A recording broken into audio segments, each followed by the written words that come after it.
우리가 인생을 살아가면서 수시로 물어보아야 할 중요한 질문이 하나 있습니다.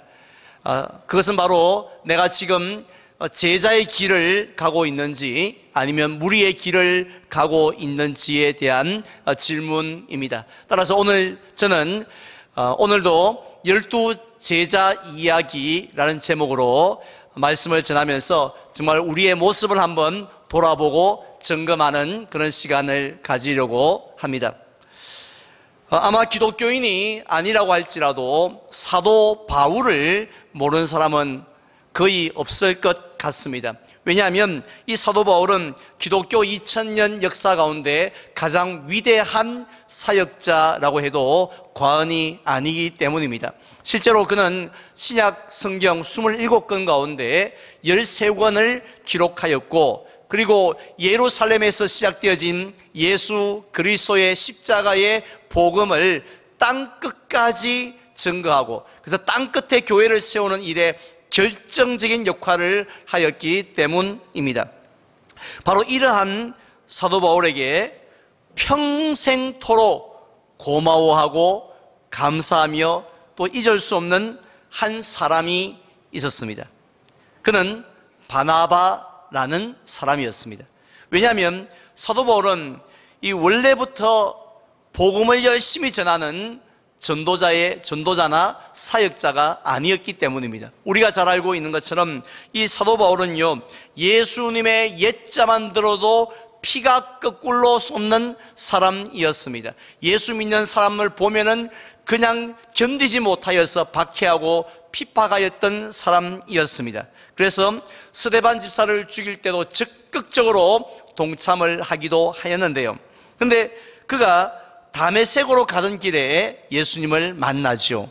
그래서 옛것은 지나갔으니 보라 새 것이 되었도다 라는 말씀처럼 완전히 새로운 사람으로 변화되어졌습니다.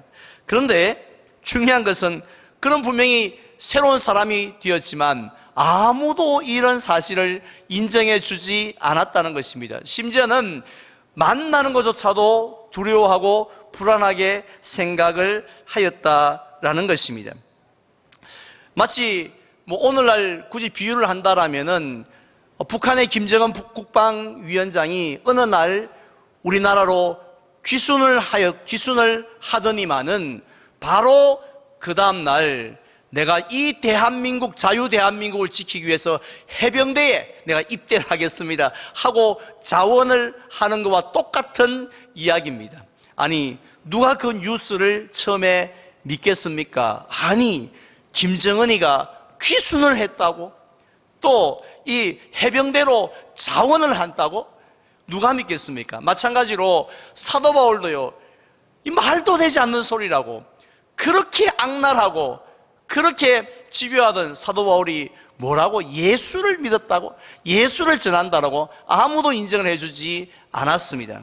자, 그런데 이러한 사도 바울을 예루살렘 교회의 사도들과 또 지도자들에게 연결해 준 그 사람이 바로 바나바였습니다. 마침 이 바나바는 성령과 지혜가 충만한 사람이었고요, 교회에서 인정을 받는 사람이라고 했습니다. 즉 바나바가 무슨 말을 하면 맞는가 보다, 그 사람이 그 이야기를 하는 거 보니까 그건 틀림이 없다, 이렇게 보정수표가 됐던 사람이 바나바였던 것이죠. 그래서 만약에 바나바의 그런 역할이 없었다라면 과연 그런 위대한 사도 바울의 역할이 있을 수 없었다는 것입니다. 그런데 오늘 본문에도 보니까 예수님의 수제자였던 이 베드로에게도 평생 고마워하고 감사하고 감사패를 주어야 할 사람이 있었습니다. 그는 바로 자기의 동생 누구였죠? 안드레라는 사람이었습니다. 지난주일에 말씀을 드린 것처럼 예수님께서는 이 베드로를 보자마자 처음에 부모가 지어준 이름인 시몬을 뭐로 바꾸지요? 게바, 즉 반석으로 바꾸어 주었습니다. 그런데 이 반석은 사람들이 볼 때에 원래 이 반석은 누구의 이미지였냐면, 구약 성경에 보면 여호와는 나의 요새시요 나의 반석이시로다, 또 나의 산성이시로다고 해서 하나님을 향하여서 비유할 때 반석이라고 했거든요. 그런데 성격이나 행동에 있어서 부족하기 짝이 없는 베드로를 향하여서 반석이 될 것이라고 그렇게 예수님은 말씀을 해 주셨습니다. 실제로 예수님은 그 베드로를 어떻게 하셨, 그 이후에 어떻게 하셨습니까? 사명을 주셨습니다. 사람을 낚는 어부가 되게 하리라고 하셨습니다. 또 체험을 주셨습니다. 신앙 고백도 하게 하셨습니다. 넘어졌을 때는 회복시켜 주셨고, 오순절 다락방에서는 성령 강림으로 함께하여 주셔서 연약했던 그를 강하게 하심으로 마침내 반석 같은 사람이 되었고, 그 위에 교회를 세우셨는 줄 믿습니다. 얼마나 대단한 영광입니까? 고기 잡던 어부가 이런 영광을 누릴 줄 꿈엔들 생각을 했겠습니까? 그 부모인들 알았겠습니까? 근데 이렇게 귀한 영광을 누릴 수 있도록 결정적인 역할을 했던 사람이 누구라고요? 바로 동생 안드레였습니다. 오늘 본문 말씀에 보면 그 안드레에 대한 말씀이 나옵니다. 오늘 읽진 않았지만 29절에 보면은요, 이 세례 요한이 세례를 받기 위해서 자기에게 나오는 예수님을 딱 보자마자 뭐라고 말씀하셨습니까? 보라, 세상 죄를 지고 가는 하나님의 어린 양이로다 라고 했습니다. 이 말씀은 저분이 곧 내가 증거하던 바로 메시아다라는 말씀인데, 오늘 본문의 36절에도 보면은 이 세례 요한 다시 한 번 더 같은 말을 반복하고 있는 것을 보게 되어집니다. 왜냐하면 이 세례 요한의 그 사명은, 이 땅에서의 사명은요, 자신을 드러내는 게 아니었어요. 자신이 흥하는 게 아니었습니다. 자신을 광고하는 것이 아니라 바로 예수님을 흥해지고 예수님을 드러내고 예수님을 높이는 일이었기 때문이었습니다. 자, 이러한 세례 요한의 의미심장한 그 말씀을 마음에 새겨들은 두 명의 제자가 있었다고 했습니다. 그들은 가만히 생각해 보니 정말 세례 요한이 말한 그분이, 즉 예수님이란 분이 메시아가 된다라면 그 예수님을 따라가지 않을 수가 없는 거 아니겠습니까? 그래서 예수님을 두 사람이 따르게 되어졌는데요, 그런데 그 두 사람을 보고 예수님께서 느닷없이 뭐라고 말씀하시냐면은 무엇을 구하느냐라고 그렇게 말씀을 하셨습니다.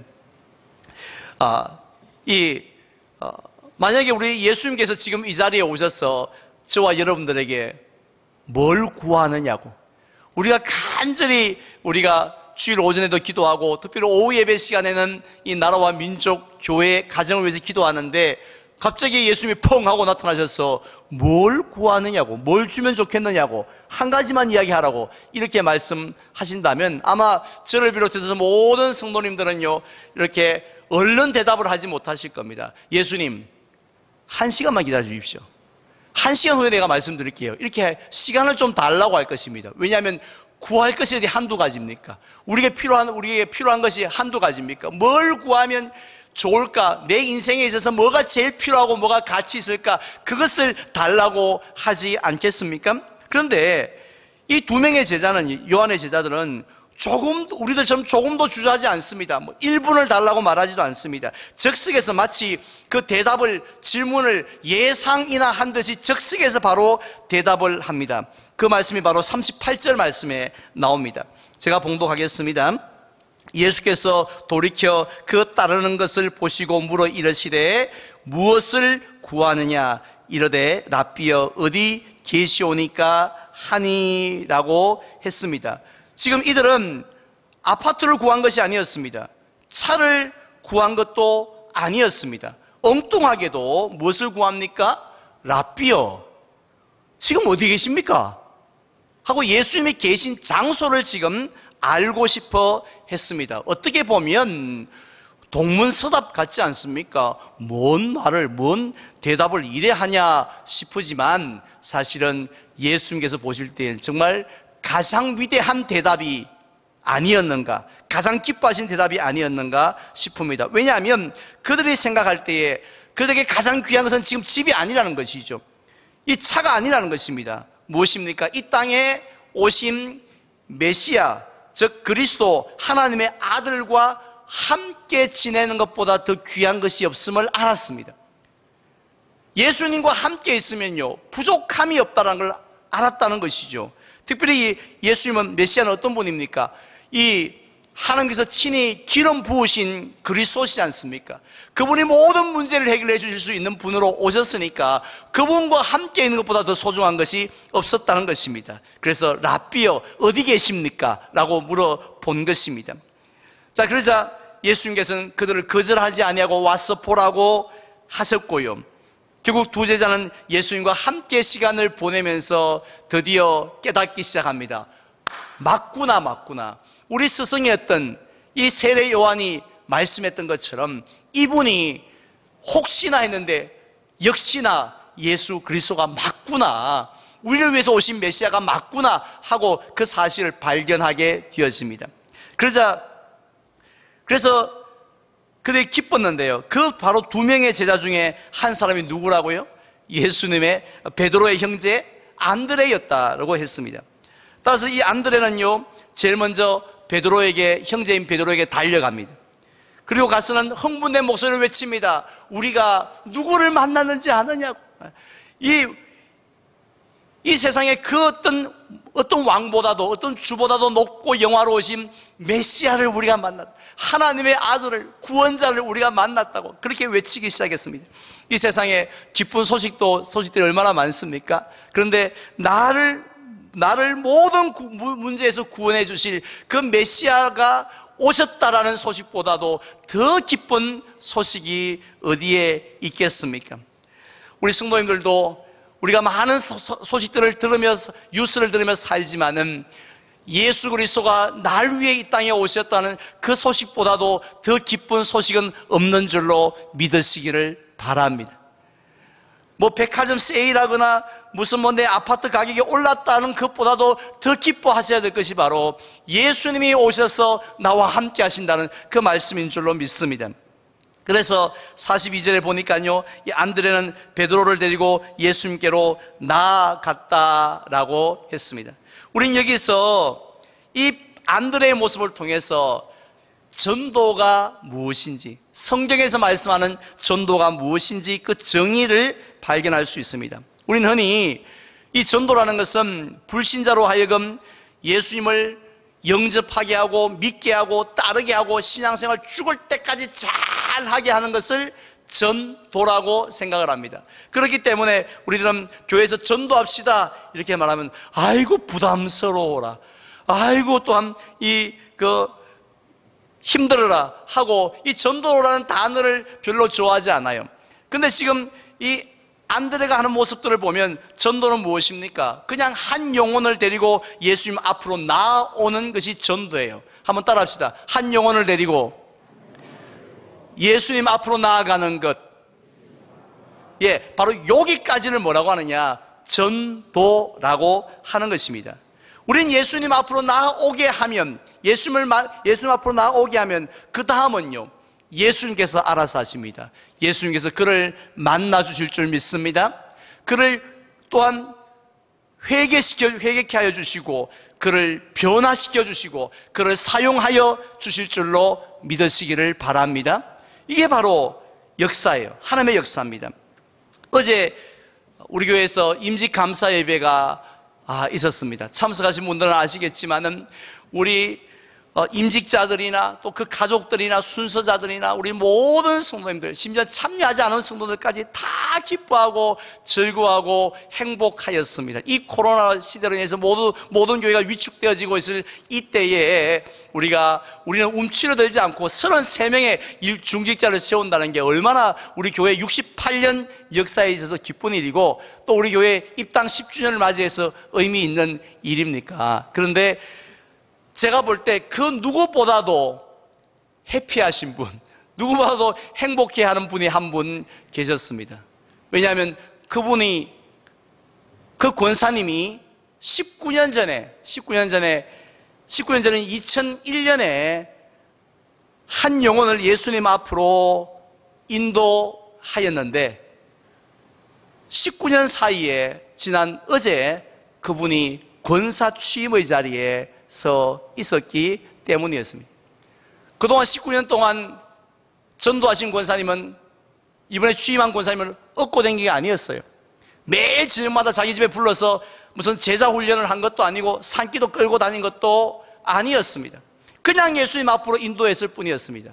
그런데 예수님이 그를 만나 주셨는 줄 믿습니다. 그를 변화시켜 주시고 그를 사용하셨고 또 더 귀하게 쓰시기 위해서 또한 권사 취임을 받게 하셨는 줄 믿습니다. 바로 베드로도 역시 그랬다는 거죠. 안드레를 통하여서 하나님은 이 베드로를 그의 인생을 이름을 바꾸시듯이 인생 전체를 통째로 바꾸어 주신 것입니다. 자, 그런데 우리가 이 성경에 나타난 이 베드로와 그의 형제인 안드레의 성격을 한번 비교해 보면 어떻게 같은 형제인데 이렇게 다를까 이렇게 싶을 정도로 대조적입니다. 먼저 이 베드로는요, 성격이 급합니다. 다혈질적이에요. 그래서 신앙 고백과 같은 큰 일도 많이 했습니다만은 또 실수도 많이 했고 책망도 많이 받았습니다. 그런데 이 안드레는요, 반대로 아주 내성적인 사람이었습니다. 섬세한 그런 모습들이 많았습니다. 그래서 큰 업적을 남기지는 못했지만은 너무 중요한 그런 없어서는 안 될 역할들을 감당하였습니다. 가장 대표적인 사건이 오병이어 사건입니다. 이 오병이어 사건은 예수님이 이렇게 행하신 기적 가운데서 사복음서 모두 다 기록되어질 정도로 유명한 사건입니다. 그런데 마태복음, 마가복음, 그리고 누가복음에 보면 예수님께서는 그냥 제자들을 향하여서 너희가 이 많은 무리들에게 먹을 것을 주라 이렇게 말씀을 하십니다. 그러자 눈이 동그래진 제자들이 예수님께 뭐라 그럽니까? 우리에겐 떡 5개와 물고기 2마리 뿐이에요 라고 대답을 합니다. 그런데 같은 사건을 기록한 요한복음 6장에 보면요, 놀랍게도 한 아이가 등장을 합니다. 물론 그에게는 보리떡 5개와 물고기 2마리가 손에 쥐어져 있었습니다. 그래서 예수님께서 그 아이가 갖고 있는 오병이어를 가지고 5,000명을 먹이시고 12광주리를 남기신 기적을 베푸셨습니다. 우리는 비록 그 아이의 이름도 몰라요. 몇 살이었는지 또 어디에 사는지 그것도 알 수 없습니다. 하지만 그 아이는 평생토록 그 사건을 잊지 못할 것 같습니다. 죽을 때까지, 죽기 전에도 그의 자녀들에게, 죽을 때까지 만나는 사람들에게 내가 이런 일을 경험했다라고 말을 했지 않겠습니까? 왜냐하면 그가 가지고 있던 너무 보잘것없는 음식이 예수님의 능력을 드러내는 일에, 예수님이 어떤 분이신가를 온 세상에 드러내는 일에 귀한 도구로 사용되었기 때문입니다. 그런데 그 아이를 예수님께 데려온 제자가 누구였다라고 말씀하고 있습니까? 안드레였다라고 성경은 분명히 말씀합니다. 결국 이 안드레는요, 다른 사람들이 보지 못하는 것을 볼 수 있는 눈이 있었습니다. 즉, 다른 사람들이 너무 작게 여기는 것을 작게 여기지 않는 사람이었다는 것입니다. 사람이 보기엔 너무 보잘것없었지만 그러나 주님의 손에 들리면 너무 귀하게 쓰일 줄 믿는 그런 믿음이 안드레에게 있었다라는 것입니다. 우리는 이런 모습을 요한복음 12장에서도 발견할 수 있습니다. 요한복음 12장은 예수님께서 이제 6월절에 십자가에 달려 돌아가시기 위해서 예루살렘에 올라가셨을 때의 사건들입니다. 그때에 수많은 사람들이 인산인해를 이루어서 명절을 지키기 위해서 예루살렘에 몰려들었는데요, 그들 중에 누가 있었느냐 하면 유대교로 개종을 한 헬라인들, 즉 이방인이죠. 이방인들이 있었습니다. 이들이 어떻게 소문을 들었는지 모르겠지만 예수님을 만나기를 원했습니다. 그냥 얼굴 한번 보고 사진 찍고 사인 받으려고 온 것이 아니라 예수님을 통해서 구원의 말씀을 들으려고 온 거죠. 그런데 그들은 누구를 찾아가느냐면 제자 중에 한 명이었던 빌립을 찾아가서 그들의 용건을 이야기합니다. 그런데 빌립은 그 말을 듣자마자 곧바로 예수님에게 찾아가서 예수님, 야들이 찾아왔는데 우야꼬에 이렇게 물었던 것이 아니라 다른 제자를 찾아가서 이 일에 대해서 논의를 하기 시작하게 됩니다. 예수님을 찾아뵙게도 될런지. 그가 누굽니까? 안드레입니다. 그래서 안드레에게 가서 말한 다음에 안드레와 함께 예수님에게 가서 여쭈는 모습을 볼 수 있습니다. 그렇다면 빌립은 왜 멀쩡한 수제자인 베드로가 떡 버티고 있고 무슨 질서나 모든 면을 볼 때에 베드로에게 여쭈보고 상의를 해야 될 텐데 왜 베드로는 빼버리고 안드레에게 가서 의논을 하였을까요? 아마도 빌립은 이렇게 생각했던 것 같습니다. 베드로는 수제자이지만 베드로가 보지 못하는 것을 안드레는 볼 수 있다라는 믿음이 있었습니다. 즉 유대인들의 입장에서는 이 이방인들이 얼마나 부정합니까? 그런데 그 이방인들이 예수님과의 만나는 그 만남 자체를 베드로는 우습게 생각하고 아무 시간 낭비고 예수님에게 요만큼도 도움이 되지 아니한, 그래서 아예 그냥 이 베드로 손에서 뚝 잘라도 되는 그런 일로 생각을 한 반면에 안드레는요, 비록 사람들이 우습게 여기는 이방인이지만 그러나 이 이방인과의 예수님과의 만남이 의미가 있다라고 생각하면서 그 작은 일을 무시하지 않았다는 것입니다. 실제로 예수님은 그 안드레의 말을 듣고는 어떻게 반응을 하셨습니까? 우리가 너무 잘 아는 유명한 말씀을 바로 이때 하셨다는 거죠. 무슨 말씀입니까? 한 알에 밀이 땅에 떨어져 죽지 아니하면 한 알 그대로 있고 죽으면 많은 열매를 맺는다 하시는 말씀이 바로 이 안드레의 말을 듣고 즉석에서 하신 말씀이었다는 것입니다. 여기서 한 알에 썩는 밀이라는 무엇을 의미합니까? 곧 예수님의 십자가의 죽음을 의미합니다. 그래서 예수님이 십자가에 달려 죽으시면 그 죽으심으로 유대인들 너희들만 구원을 받는 것이 아니라 방금 구원의 목이 말라 찾아온 저 이방인들, 헬라인들까지도 다 구원의 은총을 누리게 되어질 것이다, 바로 그런 때가 왔단다 하고 예수님께서 십자가의 의미를 다시 한 번 더 부각을 시켜주신 것이죠. 이처럼 안드레는 결정적인 순간마다, 결정적인 순간에 베드로를 데리고 오고, 결정적인 순간에 아이를 데리고 오고, 결정적인 순간에 이 이방인들을 데리고 예수님 앞에 나아감으로 바로 하나님의 뜻을 이루어가는 일에 쓰임을 받게 된 것입니다. 사도행전 1장에 보면요, 예수님이 승천하시고 난 이후에 그의 이름은 12사도의 명단에 나오지만 그 이후로 안드레는 등장을 하지 않습니다. 그런데 그는 나중에 복음을 전하기 위해서 처음에는 소아시아로 갔다가 그 다음에 머나먼 러시아로 갑니다.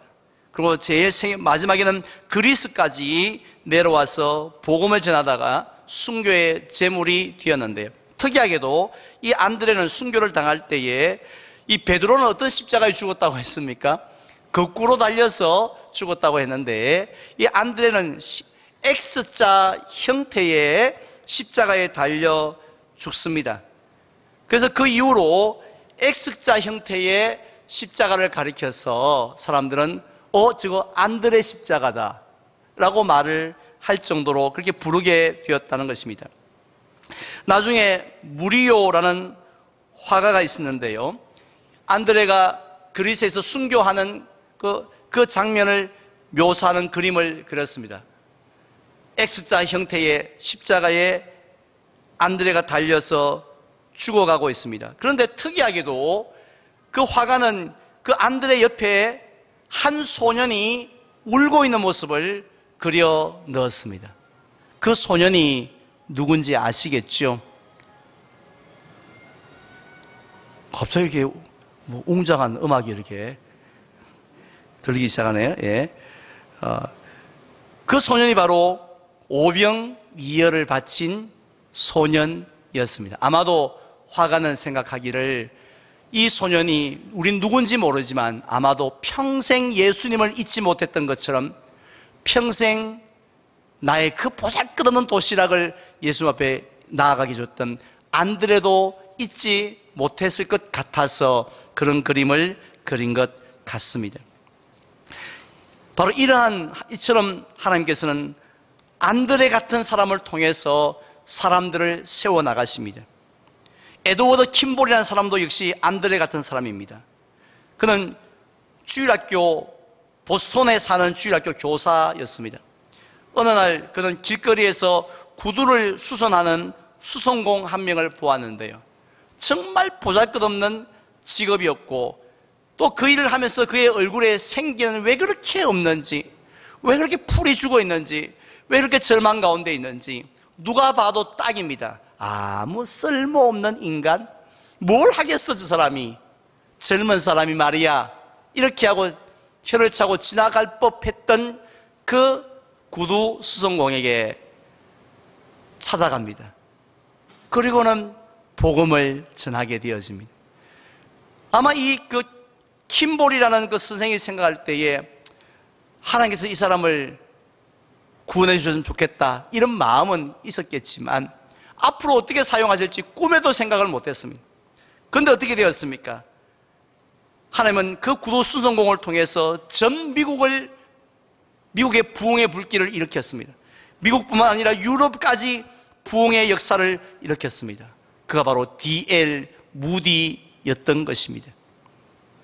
이것이 바로 하나님의 역사입니다. 아무도 생각하지 못했던 그런 일들을, 그 작은 사람을 통해서, 작은 일들을 통해서 하나님은 일으켜 세워 가신다라는 것입니다. 그래서 선지자 이사야는 이렇게 고백을 하였습니다. 우리 화면을 보고 함께 봉독할까요? 그 작은 자가 천명을 이루겠고 그 약한 자가 강국을 이룰 것이라. 때가 되면 나 여호와가 속히 이루리라. 아멘. 우리 사람들은 작으면 우습게 여깁니다. 또 약하면 별 볼 일 없다고 생각을 하지 않습니까? 그렇지만 하나님께서 보실 때는 작지 않습니다. 약하지 않습니다. 하나님 앞에 나아가면 귀하게 놀랍게 사용해야 할 줄 믿습니다. 이제 저는 말씀을 맺으려고 합니다. 어제 우리 교회는 임직 감사 예배를 통해서 33명의 중직자를 세우게 되었습니다. 저는 이 33명 모두가 안드레처럼, 예수님의 두 번째 제자인 안드레같이 사역하기를 소망합니다. 물론 베드로처럼 크고 화려한 일에 충성하는 일꾼도 교회에 필요하지만은 안드레처럼 작고 보잘것없는 일에 충성하는 일꾼이 더 필요한 시대라고 생각합니다. 왜냐하면 크고 화려한 일에는 서로 앞다투어서 하려고 하죠. 줄을 섭니다. 하지만 작고 보잘것없는 일은 아무도 거기에 줄 서는 법이 없기 때문에 그렇습니다. 하지만 안드레 같은 마음을 가지고 헌신할 때 하나님은 오히려 그 작은 일을 통해서, 작은 사람들을 통해서 생각하지 못했던 놀라운 일들을 이루어 나가실 줄로 믿습니다. 바로 이러한 일에 쓰임받는 임직자들 되시고요, 또 뿐만 아니라 우리 모든 성도님들이 바로 이 땅에 살아가는 날 동안에 제자가 되겠습니다라고 할 때에 우리의 그 제자의 그림 속에, 이미지 속에 안드레가 늘 있기를 원합니다. 굳이 우리가 비록 베드로 같은 그런 제자는 못 된다 할지라도 안드레 같이 그렇게 조용하게 묵묵하게 끝까지 사명을 감당하는 그런 안드레 같은 제자들 되시기를 주님의 이름으로 축원을 드립니다.